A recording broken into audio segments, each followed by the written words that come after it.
بسم اللہ الرحمن الرحیم الحمد للہ رب العالمین والعاقبۃ للمتقین والصلاة والسلام علی سید الانبیاء والمرسلین نبینا محمد وعلی آلہ وصحبہ اجمعین اشہد ان لا الہ الا اللہ وحدہ لا شریک لہ واشہد ان محمدا عبدہ ورسولہ اما بعد۔ قرآن حکیم کا چھٹا پارہ سورہ نساء کی آیت نمبر 148 سے لے کر آخر سورہ تک اور اس کے بعد سورہ المائدہ کی 82 آیت پر مشتمل ہے۔ آغاز اس کا اس آیہ کریمہ سے ہوتا ہے۔ اللہ رب العزت والجلال ارشاد فرماتا ہے، لا يحب اللہ الجہر بالسوء من القول الا من ظلم وکان اللہ سمیعا علیما، کہ اللہ یہ پسند نہیں کرتا کہ کوئی شخص بری بات بلند آواز سے کہے، ہاں اگر کوئی مظلوم ہے تو وہ زبان پر ایسے کلمات لا سکتا ہے، اور اللہ سننے والا جاننے والا ہے۔ لیکن ساتھ ہی فرمایا، ان تبدوا خیرا او تخفوہ، یعنی برے کلمات ظاہر کرنے کی بجائے اگر کوئی بھلائی ظاہر کرتا ہے، اچھے کلمات زبان پر لاتا ہے یا انہیں پوشیدہ رکھتا ہے، نیک اعمال چھپا کر رکھتا ہے، او تعفو عن سوء، یا کسی کی برائی سے درگزر کرو اور معاف کرو، فإن اللہ کان عفوا قدیرا، تو اللہ بھی معاف کرنے والا قدرت رکھنے والا ہے۔ یعنی جب وہ قدرت کے باوجود تمہیں معاف فرماتا ہے تو تمہاری طرف سے بھی اسے یہ پسند ہے کہ تم لوگوں کی برائیاں اور برا سلوک اپنے ساتھ معاف کر دو۔ اس کے بعد اب چند آیات بنی اسرائیل کے رویے پر مشتمل ہیں۔ ان کا جو بنیادی رویہ رہا رسولوں کے بارے میں کہ جس کو چاہا مانا، جس کو چاہا نہیں مانا، اور رسولوں میں سے بھی جن کو وہ مانتے ہیں ان کی بات بھی جو ان کو پسند آئی وہ مان لی اور جو پسند آئی وہ نہیں مانی۔ جیسے سورہ البقرہ میں ہم پڑھ چکے، افکلما جاءکم رسول بما لا تہوی انفسکم استکبرتم ففریقا کذبتم وفریقا تقتلون، کہ جب رسول ایسی بات لے کر آتا ہے کہ جو تمہاری خواہشات کے خلاف ہے تو تم نے اسے جھٹلا دیا، یہی نہیں بلکہ رسولوں میں سے ایک جماعت کو جھوٹا کہا اور ایک جماعت کے قتل کے درپے ہوئے۔ تو ان کے اسی رویے پر یہاں روشنی ڈالی گئی ہے اور اس کا جو انجام ہے وہ بھی بتایا گیا۔ ان الذین یکفرون باللہ ورسلہ ویفرقون بین اللہ ورسلہ ویقولون نؤمن ببعض ونکفر ببعض ویریدون ان یتخذوا بین ذلک سبیلا اولئک هم الکافرون حقا وَأَعْتَدْنَا لِلْكَافِرِينَ عَذَابًا مُهِينًا، کہ وہ لوگ جو اللہ اور اس کے رسولوں کے ساتھ کفر کرتے ہیں اور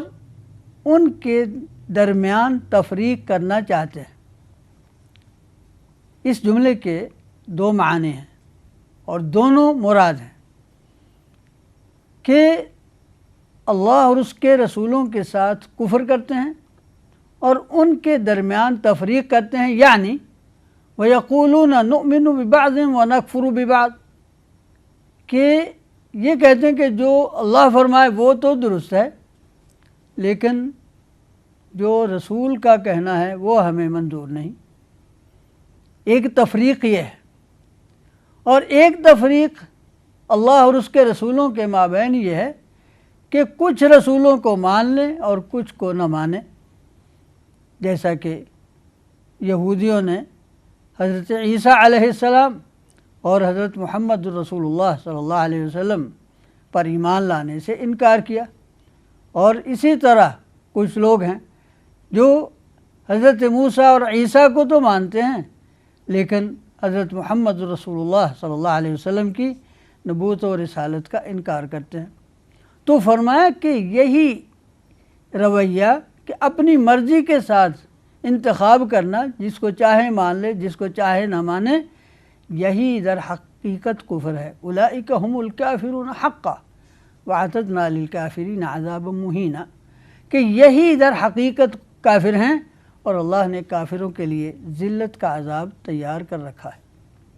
اس کے بعد پھر ان کے ایک اور رویے کی طرف متوجہ کیا ہے کہ یہ لوگ سوال در سوال کرنے کے عادی ہیں۔ حضرت موسیٰ علیہ السلام سے بھی سوال پر سوال کرتے رہے، اور حضرت عیسیٰ علیہ السلام پر بھی، اور آپ سے بھی کہتے ہیں کہ یسألک اہل الکتاب ان تنزل علیہم کتابا من السماء، جس طرح حضرت موسیٰ سے کہتے تھے کہ ارنا اللہ جہرا، کہ ہم اپنی ان آنکھوں کے ساتھ اللہ کو دیکھیں تو تب مانیں گے، اور آپ کو کہتے ہیں کہ ہمارے سامنے کتاب لے کر آؤ۔ کہا یہ ان کی رویے کے مطابق کوئی بڑی بات نہیں ہے۔ اس سے پہلے حضرت موسیٰ علیہ السلام سے تو اس سے بھی بڑے سوال کر چکے، اور ان سے کیا انہوں نے کہا تھا کہ ہمیں ان کھلی آنکھوں سے ہمیں اللہ دکھا دو۔ تو ان کے رویے سے کیا بعید ہے اس طرح کی باتیں۔ تو جب اس وقت انہیں ایک کڑک نے آ لیا تھا، فَأَخَذَتْهُمُ الصَّاعِقَةُ بِظُلْمِهِمْ، پھر ان کے اس رویے کی وجہ سے انہیں ایک صاعقہ نے، ایک کڑک نے آ لیا۔ لیکن کیا اس کے بعد وہ ایماندار ہو گئے؟ نہیں، بلکہ پھر انہوں نے بچھڑے کی عبادت شروع کر دی، اور پھر اس کے بعد ان کا حضرت عیسیٰ علیہ السلام کے ساتھ کیا رویہ رہا، اور ایک ایک حکم میں وہ کس طرح فرما برداری کی بجائے تحریف اور انکار کا رویہ اپنائے رہے۔ ہفتے کے بارے میں جو حکم تھا اس کا کیا کیا، سود کی تحریم ان کے لیے کی گئی تھی، حرمت کا بیان کیا گیا تھا، اس کا ساتھ انہوں نے کیا سلوک کیا۔ تو اس طرح یہ ان کے سارے جرائم کی ایک گویا کہ فہرست ہے، ان پر فرد جرم ایک طرح کی عائد کی گئی، اور کہا کہ یہ تو اس قدر کفر میں بڑھے کہ دعویٰ کرنے لگے کہ ہم نے مریم کے بیٹے عیسیٰ کو قتل کر دیا ہے، حالانکہ انہیں قتل کرنے کا سوال ہی پیدا نہیں ہوتا۔ وما قتلوہ وما صلبوہ ولکن شبہ لہم، اور پھر آگے جا کر یہ بھی فرمایا کہ وَإِن مِّنْ أَهْلِ الْكِتَابِ إِلَّا لَيُؤْمِنَنَّ بِهِ، اور ایک وقت آئے گا کہ یہی اہل کتاب ان پر ایمان لانے پر مجبور ہوں گے۔ حضرت عیسیٰ علیہ السلام کی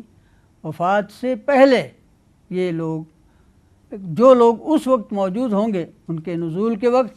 سب کے سب ایمان لانے پر مجبور ہوں گے، اور جو ایمان نہیں لائیں گے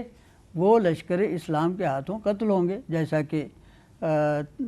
سیرت اور حدیث کی کتابوں میں موجود ہے۔ تو یہ ان کا جو رویہ رہا۔ پھر اس کے بعد قرآن حکیم نے سلسلہ نبوت و رسالت کی حکمت بیان فرمائی۔ فرمایا کہ اللہ تعالیٰ نے جس طرح حضرت نوح علیہ السلام اور ان کے بعد دیگر انبیاء کی طرف وحی کی تھی، وہی سلسلہ نبوت و رسالت آپ پر مکمل ہو رہا ہے۔ انا اوحینا الیک کما اوحینا الی نوح والنبیین من بعدہ، کہ ہم نے آپ کی طرف اسی طرح وحی کی ہے جس طرح حضرت نوح علیہ السلام کی طرف کی تھی اور ان کے بعد آنے والے انبیاء پر۔ اور پھر رسولوں کی بعثت کی حکمت بھی بیان فرمائی، رسلاً مبشرین و منذرین، کہ وہ اللہ تعالیٰ کی طرف سے بشارت سناتے تھے، اللہ تعالیٰ کے عذاب سے ڈراتے تھے، لئلا یکون للناس علی اللہ حجہ بعد الرسل، کہ رسولوں کے آ جانے کے بعد کسی کے پاس کوئی حجت نہ رہے، وکان اللہ عزیزا حکیما۔ تو جس اللہ نے حضرت نوح کو مبعوث فرمایا، حضرت موسیٰ کو رسالت دی، حضرت عیسیٰ کو رسالت دی، وہی شہادت دے رہا ہے کہ اس نے حضرت محمد صلی اللہ علیہ وسلم کو رسول بنا کر مبعوث فرمایا ہے۔ لیکن اللہ یشہد بما انزل الیک، اللہ شہادت دیتا ہے کہ جو کچھ تم پر نازل کیا گیا یہ برحق ہے۔ انزلہ بعلمہ، اللہ تعالیٰ نے اپنے علم کے ساتھ اسے اتارا ہے۔ والملائکۃ یشہدون، اور فرشتے بھی اس بات پر گواہ ہیں۔ وکفیٰ باللہ شہیدا، اللہ کی گواہی کے ساتھ کسی اور کی گواہی کی ضرورت کیا ہے؟ تو جو لوگ اس کے باوجود کفر اور اعراض کا راستہ اختیار کرتے ہیں وہ بہت بڑی گمراہی میں مبتلا ہے، اور جن لوگوں نے کفر اور ظلم کا راستہ اختیار کیا وہ اپنے آپ کو ہدایت سے محروم کر رہے ہیں۔ اور پھر آخر میں ساری انسانیت کو مخاطب کر کے پیغام دیا، یا ایھا الناس، اے لوگو، یا ایھا الناس قد جاءکم الرسول بالحق من ربکم، انسانوں کہ یہ رسول، عظیم ترین رسول تمہاری طرف حق لے کر آیا ہے اپنے رب کی طرف سے۔ فآمنوا خیرا لکم، یہ پیغام ہے قرآن کا، یہ پیغام ہے انسان، یہ پیغام ہے حضرت محمد الرسول اللہ صلی اللہ علیہ وسلم کا پوری انسانیت کی طرف، کہ اگر ایمان لاؤ تو یہ تمہارے لیے بہتر ہے۔ وَإِن تَكْفُرُوا فَإِنَّ لِلَّهِ مَا فِي السَّمَاوَاتِ وَالْأَرْضِ وَكَانَ اللَّهُ عَلِيمًا حَكِيمًا، اور اگر تم کفر پر ڈٹے رہے تو یاد رکھو اللہ تعالیٰ علم والا، حکمت والا ہے۔ اور یہ بھی کہا کہ تمہارا رویہ ایمان لانے کی بجائے غلو کا راستہ اختیار کیے ہوئے ہو، تم نے غلو کا راستہ اپنایا، حضرت عیسیٰ علیہ السلام کو اللہ کا بندہ اور اس کا رسول قرار دینے کی بجائے کچھ اور ہی بنا ڈالا، انہیں معبود سمجھتے ہو۔ یا اہل الکتاب لا تغلوا فی دینکم، اہل کتاب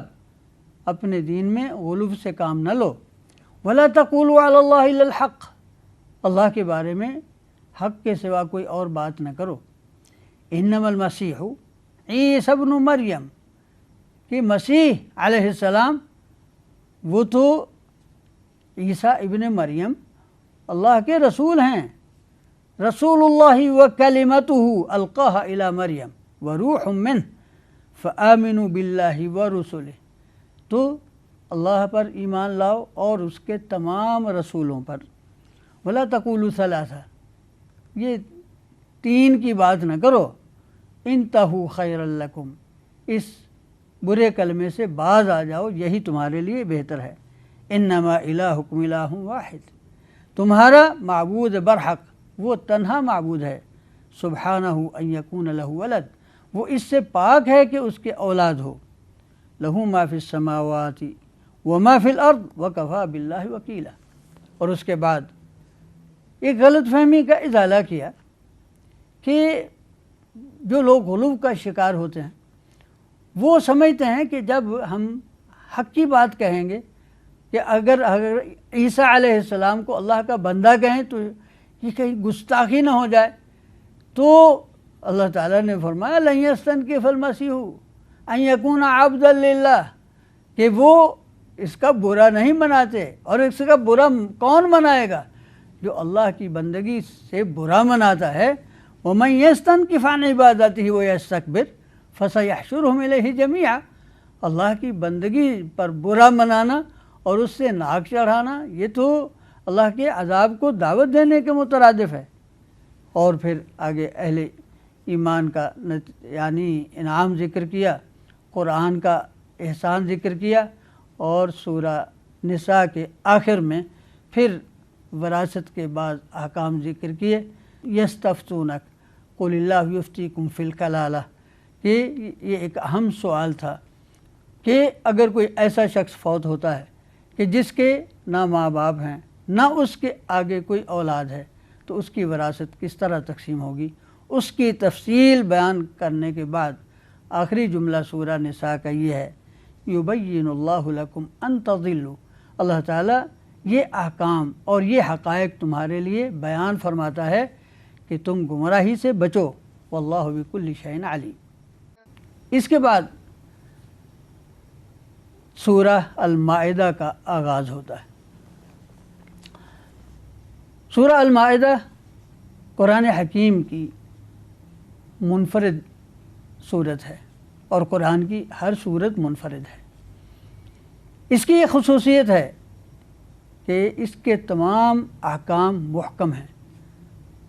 ان میں سے کوئی بھی حکم منسوخ نہیں ہے، اور اسی لیے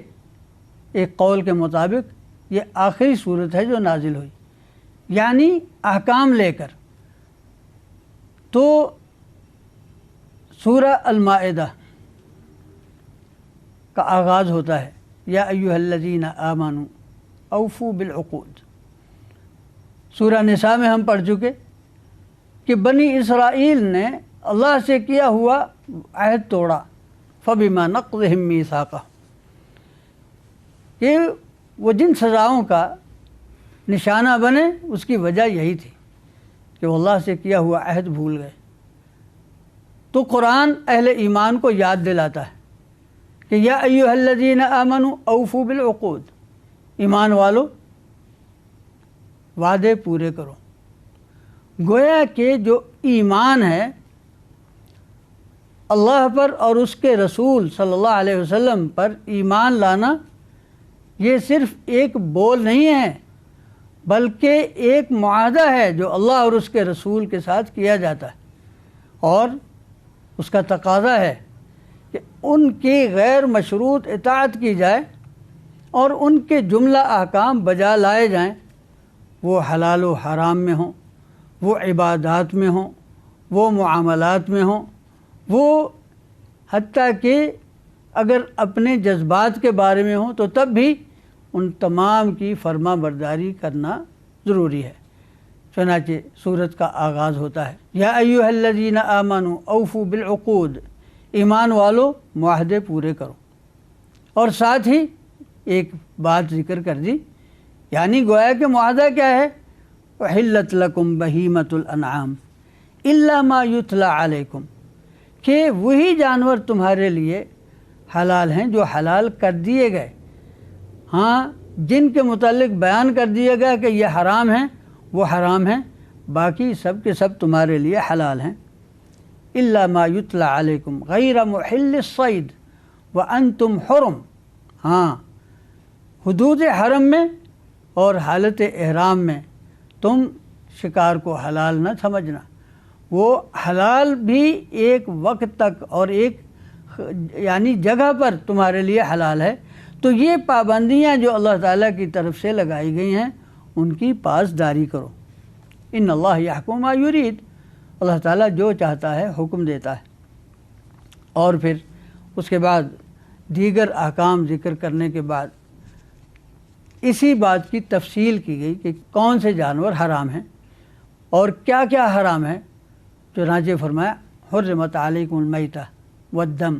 ولحم الخنزیر وما اہل لغیر اللہ بہ والمنخنقہ والموقوذہ والمتردیہ والنطیحہ وما اکل السبع الا ما ذکیتم، فرمایا تم پر حرام کیا گیا ہے مردار، لحم خنزیر، اور جو غیر اللہ کے نام پر چڑھایا جائے یعنی ان کے نام کر دیا جائے، اور اسی طرح جو گلا گھٹ کر مر جاتا ہے یا پھر انہیں ایسی چوٹ لگے کہ جو وہ برداشت نہ کر پائیں اور جانور مر جائے، وہ بھی حرام ہے۔ اسی طرح کو بلندی سے گر جائے وہ بھی حرام ہے، اور اگر جانور آپس میں لڑ پڑیں، ایک دوسرے کو سینگ مار کر مار دیں، وہ بھی حرام ہوا۔ ہاں البتہ اس حالت میں اگر تم اسے ذبح کر لو تو یہ درست ہوگا۔ اسی طرح اگر کوئی درندہ کھاتا ہے کسی کو، ہاں الا ما ذکیتم، اگر تم اسے ذبح کر لو تو یہ درست ہوگا۔ یہ ساری باتیں، یہ جو کھانے پینے کی، اس کے بعد فرمایا وما ذبح علی النصب، جو استھان مقرر کیے گئے ہیں، اپنی طرف سے لوگوں نے مقرر کیے ہوئے کہ یہاں ذبح کرنے کا زیادہ اجر ہوتا ہے، ان جگہوں پر ذبح کرنا۔ وَأَن تَسْتَقْسِمُوا بِالْأَزْلَامِ، اسی طرح تیروں کے ذریعے سے یا دوسری چیزوں سے قسمت معلوم کرنا، یہ تمام چیزیں حرام کی گئی۔ فرمایا ذالکم فسق۔ تو ان چیزوں کی حرمت کا بیان کرنے کے ساتھ ہی فرمایا کہ ان احکام کی بدولت تمہیں ایسا استقلال نصیب ہوا ہے، تمہیں وہ عظمت ملی ہے کہ کافر آج تمہارے دین سے بالکل مایوس ہو گئے۔ وہ سمجھتے تھے کہ شاید یہ دین بھی دوسری تحریکوں کی طرح، دوسری جماعتوں کی طرح، یہ جماعت بھی ہم میں پھر سے گھل مل جائے گی، لیکن ان مستقل اور عظیم احکام کی بدولت تمہیں ایسا استقلال نصیب ہوا ہے کہ آج ملت کفر تم سے مایوس ہو گئی ہے۔ الیوم یئس الذین کفروا من دینکم فلا تخشوہم واخشون، تو ان سے نہ ڈرو، مجھ سے ڈرو۔ اور فرمایا الیوم اکملت لکم دینکم، یہ اعزاز ہے اور یہ عظمت ہے سورہ المائدہ کی کہ گویا کہ یہ اتھارٹی لیٹر ہے امت مسلمہ کے پاس کہ دین کامل اور شریعت کامل یہ ان کو اللہ تعالیٰ نے عطا کی ہے۔ الیوم اکملت لکم دینکم واتممت علیکم نعمتی ورضیت لکم الاسلام دینا، کہ آج میں نے تمہارا دین مکمل کر دیا، نعمت تم پر تمام کر دی اور دین اسلام کو تمہارے لیے پسند فرما لیا۔ اور یہ اتنی بڑی نعمت ہے کہ جس کے شکر کے لیے تمہیں اللہ کے حضور سر بسجود ہونا چاہیے، اس کا شکر ادا کرنا چاہیے، اور اس کے بعد پھر نماز کے آداب اور شرائط ذکر کرتے ہوئے ساتھ ہی فرمایا یا ایھا الذین آمنوا اذا قمتم الی الصلاۃ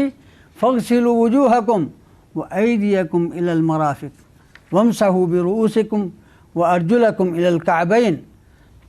وضو کے احکام بیان ہوئے اور اس کے بعد تیمم کے جو خصوصی انعام ہے، وضو بھی امت مسلمہ پر اللہ رب العزت والجلال کا خصوصی انعام ہے۔ وضو تو پہلی امتوں میں بھی تھا، لیکن وضو کے نتیجے میں جو اعضاء میں چمک پیدا ہوگی یہ امت محمدیہ علی سیدہ الصلاۃ والسلام کا خاصہ ہے۔ اور اسی طرح پانی کی عدم موجودگی میں مٹی کے ساتھ تیمم کر لینا اور پاکیزگی کے متعلق پانی سے کفایت کرنا، یہ امت محمدیہ علی سیدہ الصلاۃ والسلام پر خصوصی انعام ہے۔ اسی لیے فرمایا یہ احکام جو تمہیں دیے جا رہے ہیں کسی مشقت میں ڈالنے کے لیے نہیں ہیں۔ ما یرید اللہ لیجعل علیکم من حرج ولکن یرید لیطہرکم، اللہ تعالیٰ تمہیں پاک کرنا چاہتا ہے۔ ولیتم نعمتہ علیکم، اللہ چاہتا ہے تم پر نعمت تمام کر دے اور تم شکر گزار بندے بنو۔ اب اس کے بعد پھر اللہ کی نعمتوں کا جو تقاضا ہے، جس طرح شکر ادا کرنا چاہیے، اس کا بیان ہوتا ہے، اور پھر بنی اسرائیل کے رویے کی طرف پھر بات پلٹتی ہے کہ کس طرح انہوں نے اللہ تعالیٰ کے ساتھ کیے ہوئے عہد کی پاسداری کرنے کی بجائے، اللہ کی نعمتوں کا شکر ادا کرنے کی بجائے، اللہ کے حضور جھکنے کی بجائے سخت دلی اختیار کر لی۔ چنانچہ اللہ رب العزت والجلال فرماتا ہے ہم نے بنی اسرائیل سے عہد لیا تھا، ان میں 12 نقیب مقرر کیے تھے اور ان سے وعدہ بھی کیا تھا اگر نماز قائم کرو، زکوٰۃ ادا کرو، ہمارے بھیجے ہوئے رسولوں کی اتباع کرو تو ہم تمہاری خطائیں معاف کریں گے، تمہیں جنت میں داخل کریں گے۔ لیکن ہوا کیا، انہوں نے بدعہدی کی اور اس بدعہدی کی پاداش میں ان کے دل سخت ہو گئے، اور پھر اللہ کی احکام فراموش کرنے کے نتیجے میں ان میں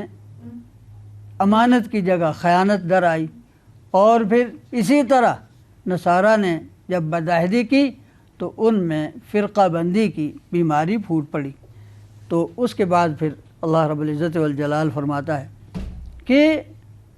اے یہود و نصارہ یا اہل الکتاب قد جاءکم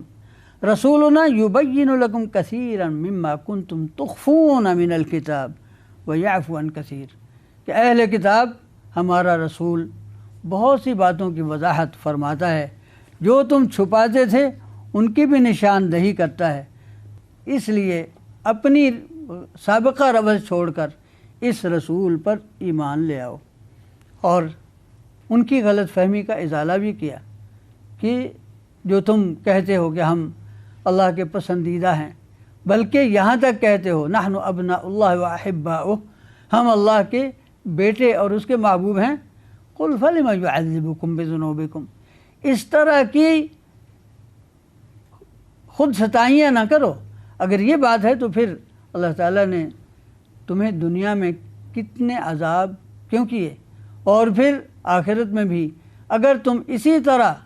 اسی ضد پر اڑے رہے تو تمہیں عذاب دے گا۔ تو یعنی اس طرح کی فضول باتیں کیوں کرتے ہو، جبکہ تمہاری طرف ہم نے رسول بھیج دیا ہے۔ یا اہل الکتاب قد جاءکم رسولنا یبین لکم علی فترۃ من الرسل ان تقولوا ما جاءنا من بشیر ولا نذیر، کہ ہم نے تمہاری طرف رسول بھیجا ہے ایک وقفے کے بعد، تاکہ تم قیامت کو یہ نہ کہہ سکو کہ ہماری طرف تو کوئی رسول یا نذیر یا بشیر آیا ہی نہیں۔ فقد جاءکم بشیر و نذیر، تو یہ بشیر حضرت محمد صلی اللہ علیہ وسلم، یہ نذیر حضرت محمد صلی اللہ علیہ وسلم تمہاری طرف آ چکے۔ واللہ علی کل شیء قدیر، اور اللہ ہر چیز پر قادر ہے۔ اور اس کے بعد پھر بنی اسرائیل کے ایک اور رویے کا تذکرہ ہوتا ہے، جب حضرت موسیٰ علیہ السلام نے ان سے کہا تھا کہ اللہ کی نعمتیں یاد کرو، کہ اس نے تمہیں بادشاہتیں عطا کی، تمہیں نبوتیں عطا کی، لیکن بادشاہتیں عطا کی، تمہیں نبوتیں عطا کی، تمہیں وہ کچھ دیا جو دنیا میں کسی اور کو میسر نہیں تھا۔ اور پھر ان سے کہا گیا کہ اس سرزمین میں داخل ہو جاؤ جو اللہ تعالیٰ نے تمہارے لیے فیصلہ کر دیا ہے کہ یہ تمہاری ہے، لیکن اس سے انہوں نے انکار کیا، اور پھر 40 برس تک وادی تیہ میں سرگرداں رہے۔ یعنی ان کی ضد، ان کی ہردرمی اور رسولوں کے ساتھ ان کا رویہ، اس کی طرف انہیں متوجہ کیا گیا، اس کا ذکر کیا گیا، اور اس سے انہیں توبہ کرنے کی گویا کہ ایک طرح سے تلقین کی گئی کہ حضرت محمد صلی اللہ علیہ وسلم جب کہ مبعوث ہو چکے اور اللہ کا پیغام لا چکے، اب تمہارے لیے سلامتی کا راستہ ہے ان کو ماننے کا۔ تو یہاں تک یہ نصف اول مکمل ہوتا ہے 6 پارے کا۔ وباللہ توفیق۔ بسم اللہ الرحمن الرحیم۔ 6 پارے کا نصف ثانی بنی اسرائیل کی طرف نازل ہونے والے بعض احکام کے پس منظر سے شروع ہوتا ہے۔ چنانچہ آدم علیہ السلام کے 2 بیٹوں کا قصہ بیان ہوا کہ جن میں سے ایک نے دوسرے کو قتل کر دیا، اور معلوم ہے کہ بنی نوع انسان میں یہ پہلا قتل تھا۔ اسی لیے فرمایا رسول اللہ صلی اللہ علیہ وسلم نے کہ جو بھی کسی کو قتل کرتا ہے تو اس کا گناہ جیسے اس قاتل کے سر ہوگا، اسی طرح آدم علیہ السلام کے اس قاتل بیٹے کے سر بھی ہوگا، کیونکہ وہ لأنه اول من سن القتل، کیونکہ وہ سب سے پہلا شخص ہے جس نے یہ دروازہ کھولا۔ تو چونکہ انسانوں میں قتل و غارت ہوتی ہے، اس کا سد باب کرنے کے لیے اللہ رب العزت والجلال نے بنی اسرائیل کی طرف جو احکامات نازل فرمائے انہی میں یہ بھی تھا انہ من قتل نفسا بغیر نفس او فساد فی الارض فکأنما قتل الناس جميعا ومن احیاها فکأنما احیا الناس جميعا، کہ جو ایک شخص کو قتل کرتا ہے کہ یوں ہے کہ اس نے ساری انسانیت کا خون کر دیا، اور جو ایک جان بچاتا ہے اس نے گویا کہ ساری انسانیت کی زندگی کا سامان کر دیا۔ اس پس منظر کے بیان کے بعد اللہ رب العزت والجلال نے وہ حکم بیان کیا جو شریعت اسلامیہ میں ہے کہ جو شخص دنیا میں فساد مچاتا ہے، انما جزاء الذین یحاربون اللہ ورسولہ ویسعون فی الارض فسادا ان یقتلوا او یصلبوا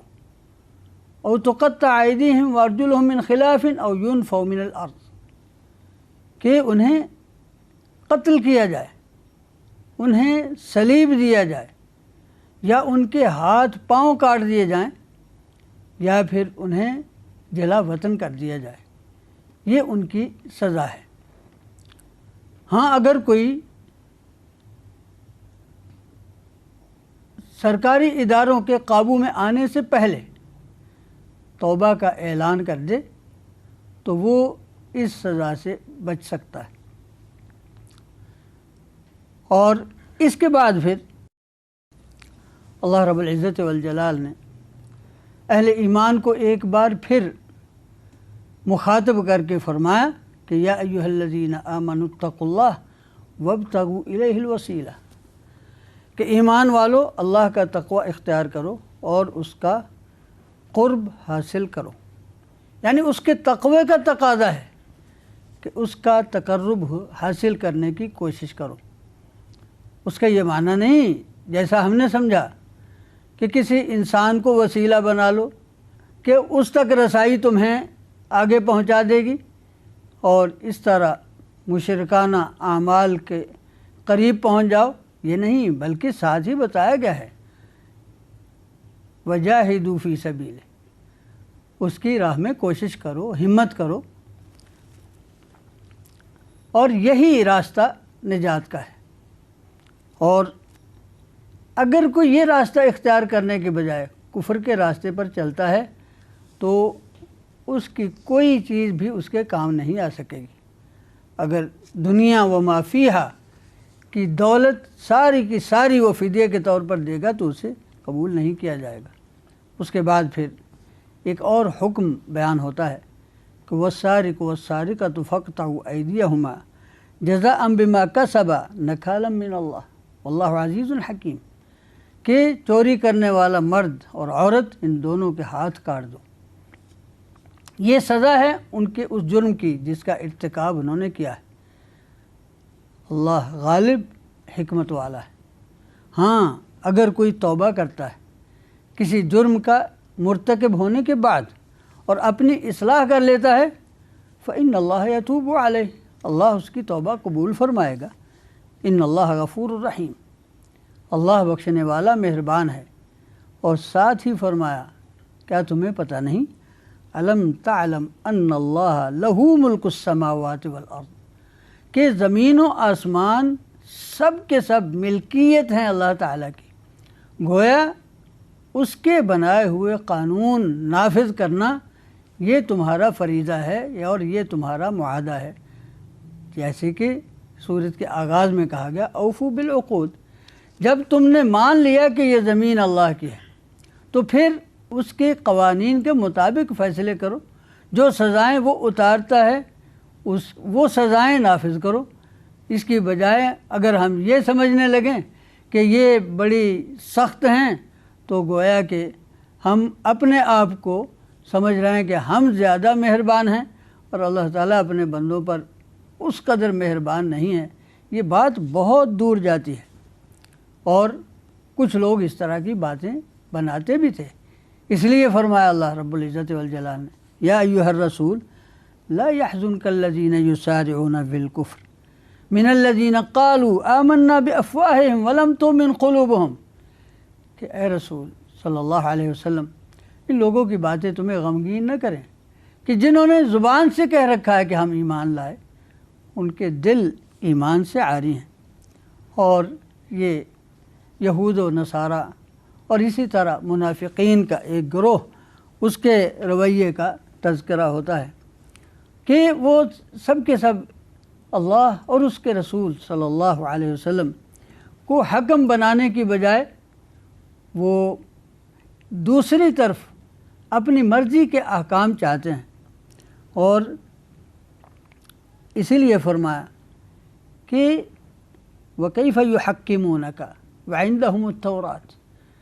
وہ آپ کو حکم کیسے مانیں گے کہ جبکہ ان کے پاس بھی تورات تو تھی جس میں واضح احکام موجود تھے، فیہا حکم اللہ، اس میں اللہ کا حکم موجود تھا، ثم يتولون من بعد ذلك وما اولئک بالمؤمنین، اور اس کے باوجود وہ وہاں سے منہ موڑتے ہیں،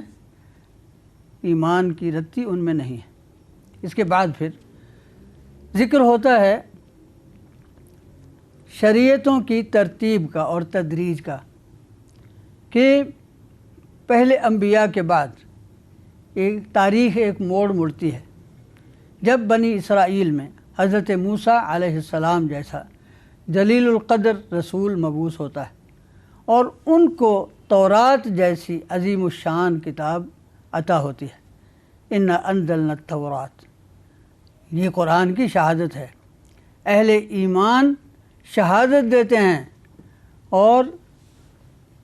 ساری دنیا کے سامنے یہ واضح کرتے ہیں کہ یہ تورات کو مانتے ہیں، اور یہ بھی مانتے ہیں کہ فیہا ھدی و نور، کہ اس میں ہدایت بھی تھی اور نور بھی تھا، اور اسی کے مطابق انبیاء فیصلے کرتے تھے، اور ان کے پیرو بھی، ان کی فرما برداری کرنے والے بھی اسی طرح، یہاں تک کہ پھر ایسے لوگ پیدا ہوئے کہ جنہوں نے ان کے احکام سے سرتابی کی، اس لیے کہا وَمَن لَّمْ يَحْكُم بِمَا أَنزَلَ اللَّهُ فَأُولَٰئِكَ هُمُ الْكَافِرُونَ، کہ جو اللہ کے نازل کردہ احکام کے مطابق فیصلہ نہیں کرتا وہی کافر ہے۔ اس کے بعد پھر کہا کہ ان کے بعد ہم نے انجیل اتاری، حضرت عیسیٰ علیہ السلام آئے اور ان کو ہم نے انجیل عطا کی، اور اس میں بھی تورات کی طرح فیہ ھدی و نور۔ یہ مسلمانوں کا عقیدہ ہے کہ اللہ نے جو انجیل حضرت عیسیٰ علیہ السلام کو عطا کی تھی وہ بھی ہدایت اور نور پر مشتمل تھی۔ ہاں، اللہ تعالیٰ نے اپنی حکمت بالغہ کے مطابق پہلے تورات نازل فرمائی، پھر انجیل نازل فرمائی، لیکن اہل تورات اور اہل انجیل نے ان کے احکام کے مطابق فیصلہ کرنے سے گریز کیا، اسی لیے اللہ رب العزت والجلال فرماتا ہے وَلْيَحْكُمْ أَهْلُ الْإِنْجِيلِ بِمَا أَنزَلَ اللَّهُ فِيهِ، کہ اہل انجیل اس میں نازل کردہ احکام کے مطابق فیصلہ بھی تو کریں، جو اللہ کے نازل کردہ احکام کے مطابق فیصلہ نہیں کرتا وہی فاسق ہے۔ جب اہل تورات اہل انجیل کا رویہ بیان ہو چکا تو اب اللہ رب العزت والجلال قرآن کے نزول کا پس منظر بیان فرماتا ہے۔ فرمایا وَأَنزَلْنَا إِلَيْكَ الْكِتَابَ بِالْحَقِّ، پھر ہم نے حق پر مشتمل اور حق کے ساتھ یہ کتاب اتاری، مصدقا لما بین یدیہ من الکتاب، اس سے پہلے نازل ہونے والی کتابوں کی تصدیق کرتی ہے، ومہیمنا علیہ، یہ ان پر حاکم ہے، اور اب فیصلہ اس کے مطابق ہوگا، فاحکم بینہم بما انزل اللہ ولا تتبع اہواءہم عما جاءک من العلم لکل جعلنا منکم شرعۃ ومنہاجا، ہر امت کا ایک منہج ہے اور اس کے لیے ہم نے ایک شریعت مقرر کی، اب رہتی دنیا تک یہ دین کامل جس کے متعلق کہہ دیا گیا الیوم اکملت لکم دینکم واتممت علیکم نعمتی ورضیت لکم الاسلام دینا۔ تو اگر یہ لوگ قرآن کے حکم سے سرتابی کرتے ہیں تو چاہتے کیا ہیں؟ افحکم الجاہلیت یبغون، کیا یہ انارکی کا زمانہ چاہتے ہیں، جاہلیت کی طرف پلٹنا چاہتے ہیں؟ ومن احسن من اللہ حکما لقوم یوقنون، اگر یقین کا شمع ان کے دلوں میں ہے تو انہیں معلوم ہونا چاہیے کہ اللہ کے حکم سے بہتر کسی کا فیصلہ نہیں ہو سکتا۔ تو جب ان کا رویہ یہ ہے، قرآن کی پاکیزہ تعلیمات پر ایمان لانے کی بجائے وہ عداوت کا، مخالفت کا، بلکہ برسر جنگ ہونے کا ارادہ رکھے ہوئے ہیں، تو ایسے لوگوں کے متعلق اہل ایمان کا رویہ کیا ہونا چاہیے؟ اب آگے اس کا بیان ہے۔ یا ایھا الذین آمنوا لا تتخذوا الیہود والنصارى اولیاء، یہود و نصارہ کو اپنے دوست نہ بناؤ، بعضهم اولیاء بعض، ان کی دوستی ایک دوسرے کے ساتھ ہو سکتی، اگر تم میں سے کوئی اس کے ساتھ دوستی کرتا ہے تو یہ تمہیں بھی پتہ ہونا چاہیے، فإنہ منہم، وہ در حقیقت انہی میں سے ہے اگرچہ وہ تم میں سے ہو، ان اللہ لا یہدی القوم الظالمین، اور ایسے ظالموں کو اللہ ہدایت بھی نہیں دیتا۔ اور فرمایا کہ دیکھو گے تم جن کے دلوں میں بیماری ہے وہ کہیں گے کہ ہم نے اگر ان سے دشمنی مول لی تو کہیں ہم صفحہ ہستی سے مٹا نہ دیا جائیں، تو کیا انہیں اتنی خبر نہیں؟ فعسى اللہ ان یأتی بالفتح او امر من عنده فیصبحوا علی ما اسروا فی انفسهم نادمین۔ اور پھر یہ بھی بیان فرمایا کہ ان کا رویہ اس قدر پست ہے کہ وہ تمہارے دین کا مذاق اڑاتے ہیں، تمہارے شاعر کا مذاق اڑاتے ہیں۔ یہ یا ایھا الذین آمنوا لا تتخذوا الذین اتخذوا دینکم ہزوا ولعبا، کہ انہوں نے تمہارے دین کا مذاق اڑانا شروع کر دیا تو ان کے ساتھ تمہارے دوستی کا تعلق تو نہیں ہو سکتا۔ وہ اس پستی میں اترے ہوئے ہیں۔ وَإِذَا نَادَيْتُمْ إِلَى الصَّلَاةِ اتَّخَذُوهَا هُزُوًا وَلَعِبًا، جب تم اذان کہتے ہو، کس قدر پاکیزہ کلمات ہیں، وہ نعرہ دہل جاتا ہے جس سے دل کوہسار، تو وہ بھی سن کر ان کے دل پسیجنے کی بجائے وہ اس کا مذاق اڑاتے ہیں۔ تو اس کے بعد پھر قرآن دعوت دیتا ہے اور اہل کتاب کی فہمائش کرتا ہے کہ اے اہل کتاب، ہم پر تمہیں اعتراض کیا ہے؟ ہم موسیٰ پر ایمان رکھتے ہیں، عیسیٰ پر ایمان رکھتے ہیں، تورات پر ایمان رکھتے ہیں، انجیل پر ایمان رکھتے ہیں، اور اس کے بعد حضرت محمد رسول اللہ صلی اللہ علیہ وسلم پر ایمان لاتے ہیں، تو اس میں عیب کی بات کون سی ہے؟ هل تنقمون منا الا ان آمنا باللہ وما انزل الینا وما انزل من قبل وان اکثرکم فاسقون، کیا تم جانتے نہیں کہ تمہاری اکثریت فاسقوں پر مشتمل ہے؟ اور یہ بھی تم جانتے ہو کہ تمہارے لوگوں میں ہی سے تو وہ تھے من لعنہ اللہ وغضب علیہ، جن پر اللہ کی لعنت ہوئی، اللہ کا غضب ہوا، اور تمہیں میں سے تھے جنہیں اللہ تعالیٰ نے مسخ کر کے بندر اور خنزیر بنا دیا، اور تمہیں میں سے تھے جو یہاں تک کہ توحید کی نعمت سے محروم ہو کر بتوں کے پرستار بن گئے۔ اس کے بعد قرآن نے یہود کے رویے پر روشنی ڈالی ہے کہ وہ حرام خوری میں اور اسی طرح ایک دوسرے پر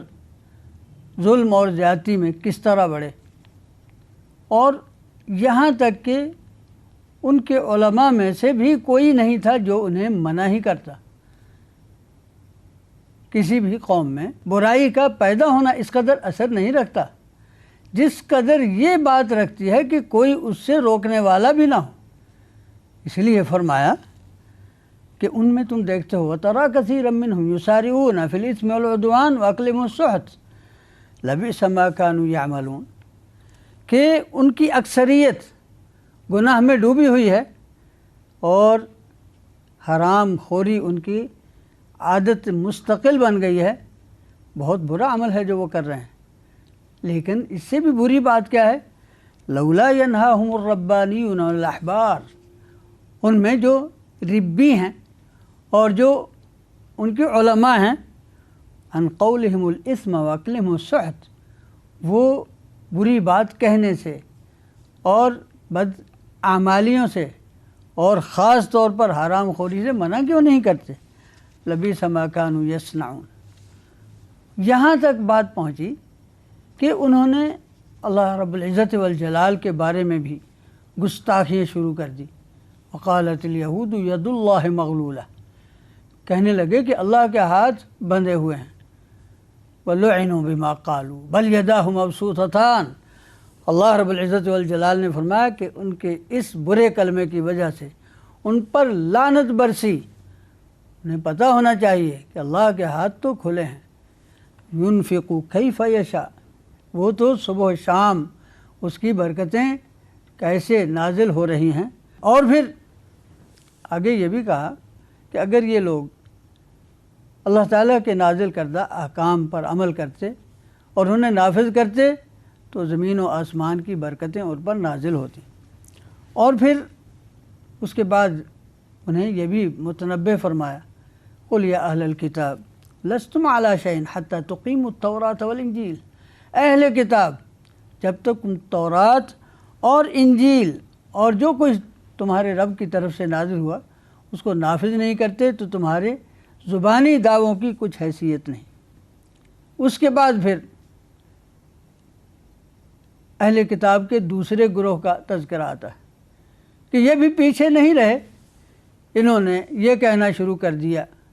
کہ حضرت عیسیٰ علیہ السلام معاذ اللہ اللہ کے بیٹے ہیں۔ فرمایا لقد کفر الذین قالوا ان اللہ ثالث ثلاثہ، کہ اللہ تین میں سے ایک ہے، ایک میں تین، تین میں ایک، جبکہ اس تنہا معبود کے سوا کوئی معبود برحق نہیں۔ اگر یہ لوگ باز نہ آئے تو انہیں دردناک عذاب اپنی لپیٹ میں لے گا۔ انہیں کیا سمجھ نہیں، ما المسیح ابن مریم الا رسول قد خلت من قبلہ الرسل وامہ صدیقہ، عیسیٰ ابن مریم ایک رسول ہی تو تھے اور ان کی والدہ صدیقہ تھی۔ کانا یاکلان الطعام، دونوں کھانا کھاتے تھے۔ بھلا کھانا کھانے والا بھی معبود ہوتا ہے؟ انظر کیف نبین لہم الآیات۔ اور پھر فرمایا قل اتعبدون من دون اللہ ما لا یملک لکم ضرا ولا نفعا واللہ السمیع العلیم، کیا اللہ کو چھوڑ کر اس کی عبادت کرتے ہو جو تمہارے لیے کسی نفع نقصان کا مالک ہی نہیں؟ اور اس حالت کو پہنچنے کا سبب کیا بنا؟